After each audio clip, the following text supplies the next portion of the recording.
In 1993, three engineers sat down at a booth in Denny's in East San Jose. One of these guys bussed tables at that exact restaurant as a teenager.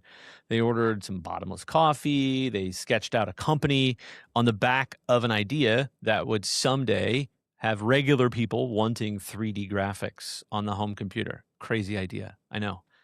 This market at the time, it didn't exist. It was $0. Crazy part here, total capital that these guys started the company with, $600. If we've got you guessing, think about it. That company today is NVIDIA. Today, now it's worth what? North of $4 trillion. It is basically powered the start of the entire AI revolution. Now, here is the part that nobody puts on the highlight reel, though. Everything looks like an overnight success, right? Between that booth and $4 trillion, NVIDIA died almost more than once. So the reason I want to tell you this story today is because I think this arc of NVIDIA, the near death or deaths, the pivots, the decade of betting on somebody that nobody believed in or maybe misunderstood this whole concept. I think that arc is your arc, and that is the technology advisor's arc. So, should we get into it? Back for another session this week. I'm your host. Welcome to Next Level Biz Tech. I'm Josh Lupresto, SVP of Sales Engineering at Telarus, and I have been going deep on our good friend here, Jensen Huang at NVIDIA. And there's a great Founders podcast episode. If you've never listened to this, awesome podcast host, David Senra. And he did an episode that ties back into Take Kim's book called The NVIDIA Way. And this one, I got to tell you, kind of sucked me in. And there's a whole through line here. It's the arc that we're going to talk about. And the more I sat with this, it was such a good book. I just kept getting sucked in because I could relate, right? And I realized that this is kind of one of the best stories that we've got that relates to what we actually do for a living. So today's episode is actually titled What Jensen and NVIDIA Teach Us About Outlasting Every Technology Shift. So let's jump in. So part one, the booth and a company that maybe shouldn't have made it. Let me set the table a little bit here. So Jensen, if you don't have the backstory, he's born in Taiwan, came to the U.S. as a kid. He got sent through a weird paperwork mix-up to this reform school in Kentucky, of all places. So he worked his way through, ends up at Oregon State, and then Stanford, and then found himself kind of designing chips at AMD and a company called LSI Logic. So we all know AMD. So now in 1993, he's 30 years old, married, 2 kids. He walked away from a stable engineering career to start this NVIDIA, a company with 2 friends from Sun Microsystems. And that's the 2 friends at the booth that we talked about. Now, if you read this book, he talks about, by his own admission, they had no idea what they were doing. And he thought, the odds of success here are about 0%. And if he would have known how hard it would be, he probably wouldn't have done it. And it nearly ended fast, right? Like we talked about. The first chip they had, they came out with this chip called the NV1. They made a really strong technical bet. And it used quadrilaterals to make graphics, right? You think of just these boxy shapes, Minecraft, things like that. So they're feeling good right after they ship it. Microsoft announced this new standard, if you remember, called DirectX. And DirectX says, we are only going to support triangles. So that one announcement, imagine reading that, right? NVIDIA's whole architecture was just on a dead end overnight. So the company at that point, days from bankruptcy, right? Everything shifted. So stop and sit with that for just a second. The biggest player in the market made one move, and this technology that NVIDIA bet the whole company on was instantly obsolete. Kind of sucks. So if you've sold technology for more than, 5 minutes, some of these things probably feel a little bit familiar. The platform you built your customer on got disrupted. The carrier got acquired. A channel rep changes. Maybe even, the product that you led with last year were selling and got everybody excited about. Maybe somebody end-of-lifed it. sometimes the whole ground shifts under us because, somebody up 3 levels up, a different part of the food chain made a decision that we didn't get to vote on. So, Jensen's in this boat. What did he do? Well, obviously he didn't quit. He went out and did this crazy negotiation with Sega. Yeah, remember Sega? He got a little bit of a financial lifeline. So he used that to say, all right, let me use that lifeline. Let me design my next chip, this chip called the Riva 128 in about 9 months. Here's a real change that you saw in the business. Just for context here, that kind of chip that we're talking about, that would normally take 2 years to develop. That was pretty normal. 2 years chip development cycles before NVIDIA changed that. So what did they do? They spent, I think, a third of their remaining cash on some kind of touch and go simulation software just to try to hit the timeline. It worked, it shipped, and it was a hit. And the company survived to kind of make it, one more day. So what's the lesson here? The lesson, it's not they got lucky. Sure, luck's a part of this from time to time. But the lesson is they survived the shift by reinventing faster than the disruption that was trying to kill them, right? That's move number one. So now let's jump into part two. Let's jump into, let's call it betting on something that maybe people didn't believe in, okay? All right, so we walk forward here. NVIDIA survives the 90s, wins gaming, builds what you still know called the GeForce line of things, of cards. Company goes public in 99. Great company. Could have stopped there. Perfectly nice, just doing gaming and chips for gaming, right? Instead, 2006, the man with the leather jacket made the bet that kind of defined everything. He launched this thing called CUDA. And I don't know that a lot of people understand really what CUDA is, but it's really, really important as it relates to this, because this is, again, it's a subtle differentiator. There's a through line here, and there's a little bit of an undertone. So the simplest way to kind of explain CUDA is it allows you to let NVIDIA graphics chips do general purpose computing for math, science, anything, right? It's this library of software that allows you access to that hardware, not just drawn pictures and triangles and quadrilaterals for video games, right? So here's what that decision cost. It's probably scary at that time. CUDA ran something, I think it was like $500 million a year, $500 million in R&D at a time when that whole profit line of the company was just about a few $100 million. So I think it made every product more expensive. They were jamming all these extra computing capabilities into cards that gamers were buying. Wall Street looked at this and said, this is crap. They hated it. In 2008, then, if you kind of pick up the thread there a little bit, there was the financial crisis that hit. The stock dropped at something crazy, like 80%, right? So from 2007 to 2015, here we are kind of circling the drain again. The company barely grew at all.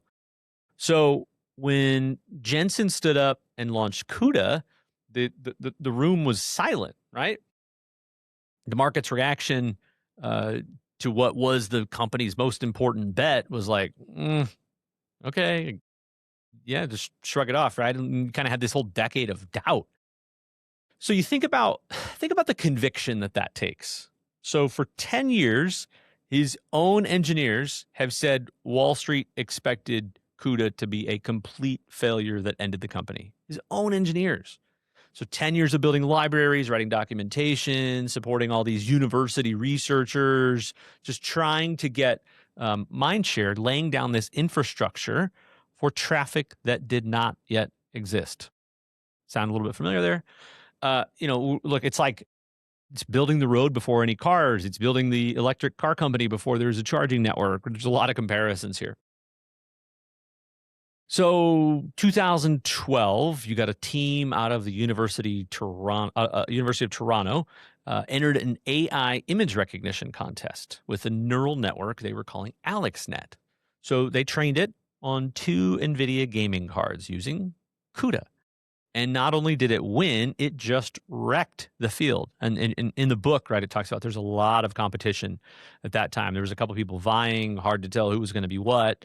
But not only, did it not win, it just destroyed everything. So why, right? Well, I mean, NVIDIA made that. It's a bet that it defended for 6 years while everybody was skeptical. And then only company is standing there with shovels, right?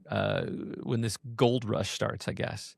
So why am I telling you all of this lead in and 10 minutes of story here on this channel podcast, right? For you, the advisor, because there's a translation here. And I think it's really relevant. You think about the episode that we did 2 weeks ago. We talked about the $14 billion tell. I think of this as a little bit of continuation on that. There's another factor here. So you don't get to control the technology shifts. You just get to control how you're positioned for them when they land. So zoom out sometimes just a little bit. So Jensen couldn't make AlexNet happen. He couldn't have, right? But what he could do was be ready when it did happen. So he spent a decade staying close to the frontier, building relationships, learning the emerging use cases. And so when that wave finally came, he wasn't scrambling to catch up. He was already there. That is the entire job description of a great technology advisor. You're not going to predict every shift, but if you stay close to the customers, you stay curious about what's coming next. You build the relationships now so that your customer, when that world changes, you are the first call. You are not a stranger. So you take all of those things. You stay close to the customers. You go out to some of the events, the just different business enablement events, the different beyond the solutions, the sales masteries, all those things, right? We're trying to help you stay close to that. The Tuesday call, and then in conjunction, as you're talking to customers, that keeps you, I think, as close to it as you really can. So let's get into part 3. The advisor, you, is the constant. So let's make this through line really explicit, because I think this is kind of the heart of it. So NVIDIA went from 3D graphics for gamers to general purpose computing, and then on to now deep learning, generative AI, robotics, self-driving cars. I mean, think about that. It's wild, right? Completely different technologies, completely different markets even.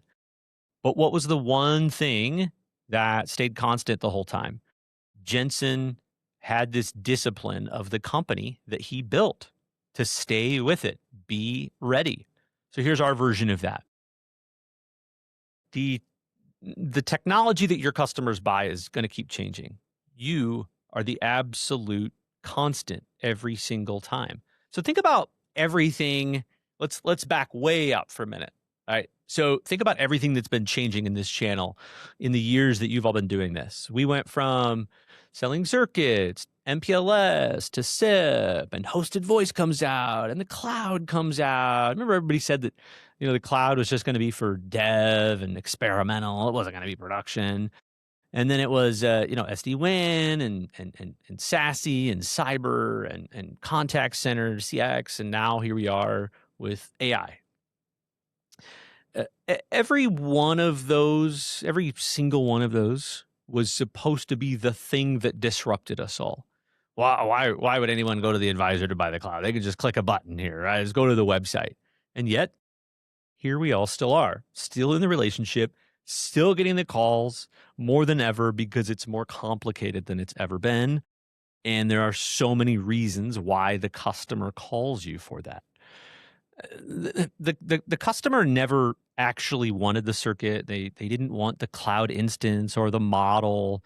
The customer just wanted an outcome. They got a lot of things going on. They just wanted somebody to trust, that they could trust to help them and just get there without getting burned. Like if you really simplify it.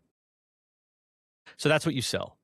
You don't sell the technology. I know it feels like it, but you're just selling this navigation through the technology.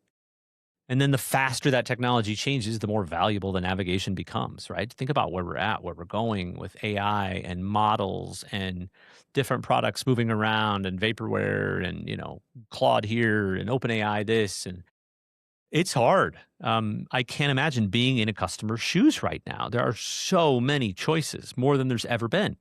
And there's never been more pressure for them to figure this out than there is now, right? So whatever the customer needs, they're cutting costs, they're trying to innovate, maybe they're trying to get ahead of a competitor, maybe they're going through full digital transformation, or they just got told by the board, have an AI strategy by Q3. Doesn't matter. You're the person who's seen the shifts before, who isn't married to a singular vendor, and sits on their side of the table and translates. Don't forget that. Don't forget how freaking valuable that is. NVIDIA endured because it kept reinventing what it sold while keeping who it was. You endure, I think, what I see day in and day out. Talked to a pile of you already this morning. You endure that. You endure that exact same way. The logo on the product changes. The trusted advisor in the chair does not. Let's jump into part 4. I love questions. I love probing questions. That's, I think, the things that move the needle. So let's get practical here. The constant is this mindset, but you close these business deals and you open these conversations with questions. So great discovery is, how do you find that opportunity that's hiding within all of that crazy change? So let me give you a set of questions I think you can take into your very next customer conversation. So pause this, replay this, write these down. I'm going to give you just a few of them here. So start with the change itself. Ask, Mr. Customer, what has changed in your business in the last 12 months that your current technology wasn't built for? That question, just that alone, surfaces the disruption, the merger, the new locations, the how we're changing how we go back to office, the new compliance thing, the AI mandate from the board. That change is where the deal lives. Now, we love pain. Go to the pain. Ask, where are you spending money today that you can't quite explain or justify? That's cost cutting. That's optimization. That's, every customer has spend that they have stopped looking at. You find that, you're delivering value before you've even sold anything. You're going to hit right at the heart of it. Think about all the token maxing and all the spending that's happening right now. Great question to ask. Then the ambition. Ask, if you had no technical constraints, right? The magic wand, what would you change about how your business runs? That's really where the innovation and the transformation lives. You're going to get them to describe this destination that they want to go to, and you're going to be the guide to it. Fear, always something to talk about, to get on the table. They may not say it, but it's always something that everybody's dealing with. What's the fear? So ask them this. What is the thing that if it broke or got breached tomorrow would ruin your quarter? That's security, that's resilience, that's business continuity. That's usually the fastest moving budget in the building. I've seen budgets come from that when 5 minutes before that, they didn't have budget, not a focus right now. Then, kind of like we talked, 2 episodes ago, here's the tell. We got to get the tell. Ask who else, and I don't see this one asked enough. Who else have you talked to about this, and what did they get wrong? Such a good one. I think that tells you, it tells you the competition, it tells you the history, and it tells you how to position yourself as the one that can finally get it right for them, especially if this is a new customer for you. Such a great question to ask. When there is a problem and you can help your customer through these trenches, I think we're all defined in how we go to battle and how we help somebody through battle, because that is when somebody needs you the absolute most. So pause and listen to those 5 again. Back up a couple minutes, and then come back here and notice what all 5 of those have in common. None of them mentioned a single product, right? And this is coming from an engineer. All we want to talk about is, check this thing out. This is amazing. It's so hard for us not to say that sometimes. So none of those questions mentioned a product. We just get to ask, listen, and understand. They're all about the customer's world. That's the Jensen move. Go to school on the customer and understand the shift better than they do. And the solution over time will reveal, I think it'll reveal itself. So here's the most important part of the discovery that I don't know that I see enough of. When you hit something that you don't fully understand in AI, security, complex cloud, you will, right? That's life. There's so much insane technology out there. That's not a moment to bluff. You all do a great job at, hey, let me help you. Let's bring in some reinforcements. Okay. You don't have to go it alone. And I think that kind of takes us into one of the last parts of this. I want you to hear this, right? Think about our boy Jensen here. He didn't design every single chip.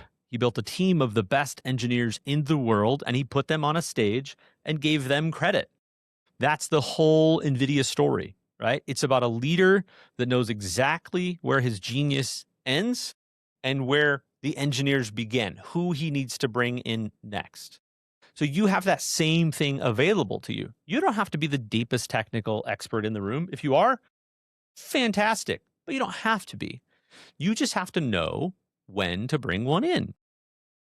So that's what our sales engineering team here is for. You think about, shameless plug, when that discovery, uncovers something big and complicated, a real AI deployment, a multi-site SASE design, security architecture, full transformation. That's exactly when you loop us in. You've had that conversation. You've asked some of the probing questions. They have an absolute need. You have qualified it. That's where we're here to help. So we'll go as deep as the customer needs on this, physical virtual whiteboard, on the design, on the supplier selections, while you stay owning the relationship, quarterback the deal. We are here to help. So you bring the trust, we'll bring some technical horsepower. I think together that's just a killer combination your customer cannot get from any single vendor. They can't get from a website. And that whole model, that's how the complicated deals actually get won. If I go back and look at all of them, that is the recipe that's worked. Okay. Final thoughts. Let's bring it home. So you think about, in this book, a kid who bussed tables at Denny's, sat back down at that same restaurant 20 years later and started a company with $600 with 0% odds. I've never heard of 0% odds before. It nearly died when the market moved against it. It bet on everything. It bet everything on it that somebody believed in and got laughed at for a decade, right? That he got laughed at. So it endured, not because it guessed the technology right at every time. We're not going to get that right. But because it kept reinventing what it offered while staying true to who it was. That is the technology advisor's story too. The tools are going to keep changing. The shifts are going to keep coming. And every single one of them is an opportunity. Everything is an opportunity. It is not a threat. As long as you are the constant that your customer can count on. So this week, go have one conversation where you don't lead with a product. It's hard. Lead with one of those discovery questions. Find the change, find the opportunity hiding in it. And remember, when it gets complicated, you have got an engineering team here ready to ride shotgun. So that's it. That's the show for today. If you got to thinking about a customer that you should go and call and you should text and set up a meeting, go do it. That wraps us up. I'm your host, Josh Lupresto, and NVIDIA teaches about outlasting technology shifts. Until next time. Thanks, everybody.